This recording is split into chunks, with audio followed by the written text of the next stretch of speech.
السلام عليكم. النهارده ان شاء الله هنعمل الرز بلبن بالجيلي والكريمه، حاجه كده اللهم بارك تحفه جدا.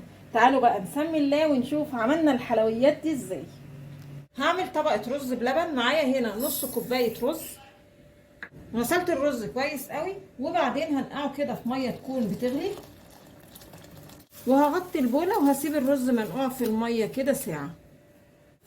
بعد ما نقعت الرز بقى في الميه حبه حلوين هصفيه كويس قوي، وبعدين هجيب كسرولة واضيف فيها كده الرز، وبعدين هجيب لتر لبن وهضيفه على الرز، بس مش هحط اللتر كله، يعني هسيب كده حوالي كوبايه وهنشوف دلوقتي هنعمل بيها ايه.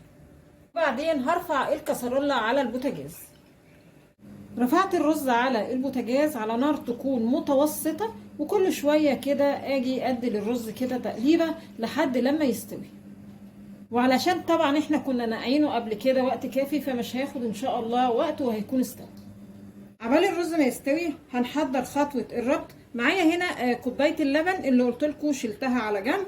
هضيف عليها معلقتين كبار نشا، وما نكترش في النشا يعني عشان مهلبيه الرز ما تبقاش معانا تقيله، ومعلقتين كريم شانتيه عشان يزودوا طعامه الرز. واقلب بقى الخلطه مع بعض كويس قوي، وقبل ما اضيفها للرز برضو اتاكد ان المكونات كلها متقلبه مع بعض كويس قوي، لان النشا بينزل تحت وبيتكتل.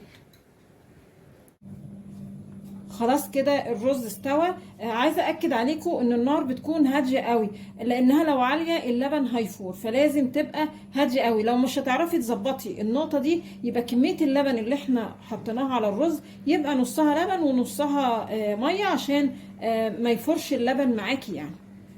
هضيف بقى سكر حسب ما تحبي. بعد كده هضيف خلطه الربط. سمك الرز ابتدى يتقل معايا كده في التقليب، والاقي بقى الفقاعات دي ابتدت تظهر كده، يبقى النشا استوى. وهطفي على كده. بصوا الفقاعات اللي بتبقى على جنب دي لازم تشوفي الشكل ده. هطفي على كده. اصب بقى الرز بلبن في البولات.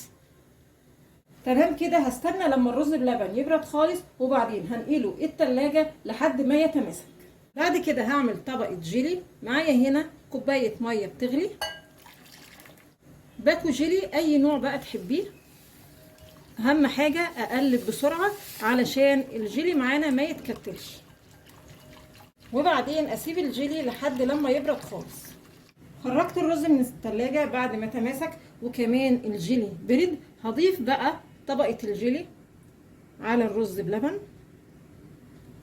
تمام كده. هرد البولات تاني للثلاجه لحد لما الجيلي كمان يتماسك.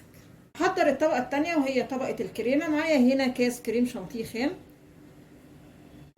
هضيف عليه معلقة كبيرة سكر لأنه مش محلى. نفس الكاس اللي عايرنا بيه الكريم شانتيه هنعاير بيه لبن حليب ويكون متلج علشان يدينا نتيجة كويسة. واضرب الكريمة بقى مع بعض كويس قوي. خلاص كده الكريمة جهزت. ده قوامها اهو. خلاص كده الجيلي جمد. هنجيب بقى الكريمة. هغطي بقى الجيلي بطبقة كريمة. تعالوا بقى نشوف ايه الاخبار. طبعا من غير ما اتكلم الشكل باين اهو. بصوا تعالوا بقى، يعني تحسوا كده ان احنا بناكل رز بلبن، بناكل كده ايس كريم، حاجة كده ملهاش وصف. بصوا والرز بلبن بيبقى كريمي مع وجود كريمة كمان، والجيلي بيبقى يعني الثلاث طبقات كل طبقة احلى من التانية. يا رب النهاردة الوصفة البسيطة دي تكون عجبتكم، وانتظرونا ان شاء الله بفيديو جديد، وما تنسوش الاشتراك في القناة.